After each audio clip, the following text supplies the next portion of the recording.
Sure. Oliver Fetu, it's your boy Shim. Guys, there's nothing sadder than a dream that never had a chance to live. So many people go to their graves with their talents, their ideas, their vision buried inside of them, not because they didn't have that potential, but because they were too afraid to start. Fear, doubt, procrastination, these are the silent killers of dreams. They convince you that you are not good enough, that you are not ready, or that you will do it tomorrow. But how many tomorrows have passed already? Just us. You were born with a purpose, that idea, that dream in your heart. It wasn't placed there by accident.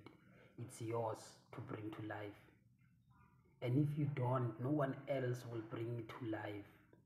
The world is waiting for what you have to offer.